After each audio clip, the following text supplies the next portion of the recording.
शिव स्वयं अजन्मा है, उसके कोई पिता नहीं है। और जनक जी योगेश्वरों को कहते हैं कि मैंने जो भी पाया है, नव चेतना पाई है, वो शिव से पाई है। मैं Tibet I was visited 11 time Kailash शिखर तिब्बत। वहाँ ऐसे लामा है जो भूखे प्यासे शिव को देखने के लिए बैठे हैं, फिर भी उसकी आयुष में, उसके हेल्थ में, उसकी बॉडी में कोई एनर्जी की कमी नहीं है।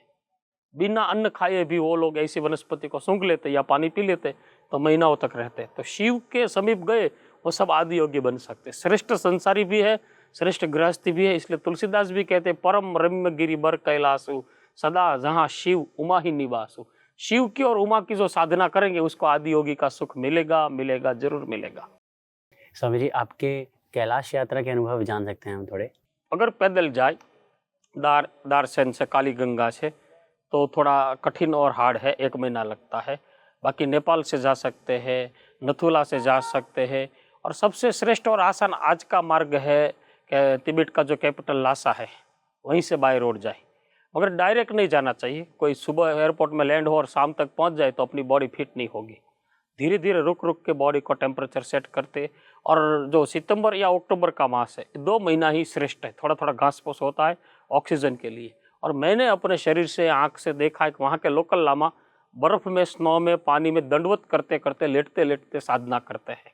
हम तो पैदल यात्रा किया है पूरी परिक्रमा, इनर कैलाश, मूल कैलाश। तो कैलाश है, ऐसे कई कैलाश है, मगर श्री तिब्बत के बस बीच में बचा हुआ मानस कैलाश दुनिया का सर्वश्रेष्ठ केंद्र है। स्वामी जी, हम आदिगुरु शंकराचार्य के ऊपर एक प्रश्न पूछना चाहते हैं आपसे कि कैसे आचार्य शंकर किसी रूप में संबंधित हैं भगवान शिव से?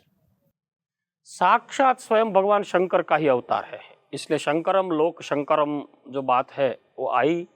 कालड़ी गंगा साउथ नाबुद्री ब्राह्मण से पैदा हुए भगवान शंकर माता शिवाम्बा देवी से लेके केदारनाथ तक की उसकी 32 ईयर्स की यात्रा में जहाँ जहाँ गए, जस्ट फॉर एग्जाम्पल कि नर्मदा आए तो गोविंदपाद गुरु के लिए कीर्तन गाने लगे, नर्मदा को देखा तो नर्मदा अष्टक लिया, गंगा को देखा तो गंगा को गाने लगे। तो आदि शंकराचार्य के बारे में ऐसी कहावत है कि साक्षात वो शिव जी के ही अवतार थे।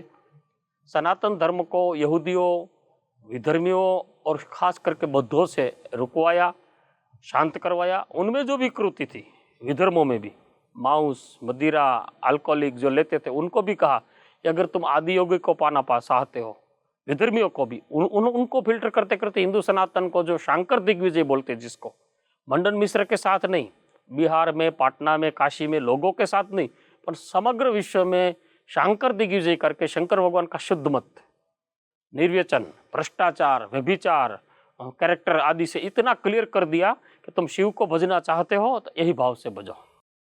स्वामी जी, आज हम शिव भक्तों को देखते हैं, अगर प्रश्न करें कि तुम चिलम, गांजा या इस प्रकार के जो मद्यपान क्यों कर रहे हो, वो कहते हैं अरे ये तो खुद शिव भी करते थे, तुम कौन होते हो, तुम्हें क्या पता शिव के बारे में। तो मुझे ये जानना है कि ये जो शिव भक्त हैं इस प्रकार के कुतर्क देते हैं, इन्हें हम किस प्रकार से वास्तविक आध्यात्मिक अर्थ बता सकते हैं? मैं पूरी दुनिया घूमने के बाद परंपरागत 5 पीढ़ी से शिव जी का हम गुणगान गाते। तो एक बात स्पष्ट बता दूंगा कि अपने व्यसन को, अपने इंद्रियों के आवेग को पोषने के लिए, बाकी शिव जी को कोई पर्सनली व्यसन नहीं था। कोई भंग आदि कोई नहीं रहते थे। भंग ऐसे ज्ञान के, ऋतुम्भरा ज्ञान के उपासक है। उसको एक व्यसन है, त्रिभुवन भय भंग व्यसनिना। शिव अगर व्यसनी होते तो चिरंजीव नहीं होते। हर व्यसनी की एक एक्सपायर डेट होती है, एक लिमिट होती है। अगर मैं टैबलेट लेके इधर बैठूं तो 2 घंटे में मेरा पावर कम हो जाएगा। बिना टैबलेट से सुबह 3 घंटा, शाम 3 घंटा, 8 घंटा बोलने के बाद आपके सामने फ्रेश मूड में बोल रहा हूँ। कुंभ का, माता त्रिवेणी का, शिव जी का तो प्रयोग है। तो व्यसन मेरे हिसाब से कोई भी हो, शराब हो, अल्कोहल हो, सिगारेट हो, कोई भी हो, अपनी इंद्रियों को पोषण के लिए ले रहे हैं। बाकी आदि योगी की परंपरा में, शिव पुराण में या अपनी शिव स्तोत्र में कोई जगह पे व्यसन को कोई स्थान नहीं है। शिवरात्रि आदि में जो भांग आदि लेते हैं वो अपना पोषण के लिए लेते हैं। हमारे सनातन धर्म में मैं जहाँ तक समझता हूँ, निर्विकार भाव से कोई व्यसन को कोई स्थान है नहीं। स्वामी जी, हमने भस्मांग लगाए ये शब्द सुना है। तो भस्म लगाते हैं हम, नागा साधुओं को भी देखते हैं, और जो महादेव शिव हैं उनका भी भस्म के साथ कुछ संबंध है। तो इसका बता सकते हैं क्या संबंध है? ऐसे 3 प्रकार भस्म के बताए हैं, लौकिक, स्मार्त, पारलौकिक। शमशान की भी भस्मी है, मगर वो इतनी पवित्र नहीं है। फिर भी अपने घर में ला के उसमें चंदन आदि, गाय का दूध आदि मिश्रित करके, सुगंधित द्रव्य मिश्रित करके आप लगा सकते हो।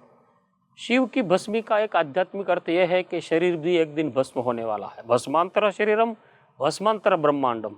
जो भी दिखता है सब नाम नाश है, जो भी सामने दिखता है। जस्ट फॉर एग्जाम्पल, इतना हरा भरा हमारा सिलिकॉन वैली, इतना हरा भरा कैलिफोर्निया, इतना हरा भरा मेरा स्टेट, मैं 3 साल कंटिन्यूस यहाँ योग साधना किया, तो किसी ने आग लगा दी, पेरू या चिली या मैक्सिको पागलों ने, तो पूरा का पूरी जो उसकी सुंदरता थी नष्ट हो गई। लोग भी घर खाली करके निकल गए। तो जगत का सार क्या है? भस्मी।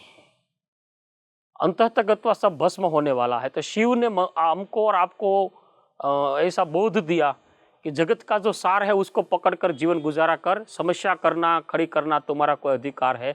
मैं संसारी भी श्रेष्ठ हूँ और योगी भी श्रेष्ठ हूँ। भस्म लगाओ तो ठीक है, न लगाओ तो भस्म का सार ये है।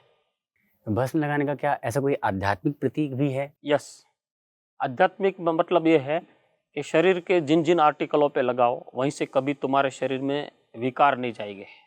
और छोटे छोटे छिद्र शरीर के, उसी में से दुर्गुण बैक्टीरिया, जैसे कोरोना हो, मेरी कोई बीमारी हो तो आप में आ सकती है, आपकी बीमारी, भस्मी से तुम्हारा टोटल द्वार लॉक हो जाएगा। एक प्रकार की औषधि है। ठंडी में ठंड नहीं लगेगी, गर्मी में गर्मी नहीं लगेगी, और अपना हेल्थ के रीजन में भी बहुत बड़ा काम करने वाली भस्म है। जस्ट फॉर एग्जाम्पल के पुराने ज़माने में अपने गेहूँ, आटा, बाजरा जो भी है उसको प्रिपेयर करने से पहले अनाज में भस्मी मिश्रित करते थे तो खराब नहीं होती थी। उसको गैस आदि का जो वर्तमान हमको भी है जो प्रॉब्लम रहता था, उन जमाने में नहीं रहता था, खाते थे भी। और स्वर्ण भस्म, आंवला भस्म, आयुर्वेद में तो भस्म का बड़ा महिमा है ही। तो ये शिव ही भस्म है, पहले आदि नियंता शिव ही है।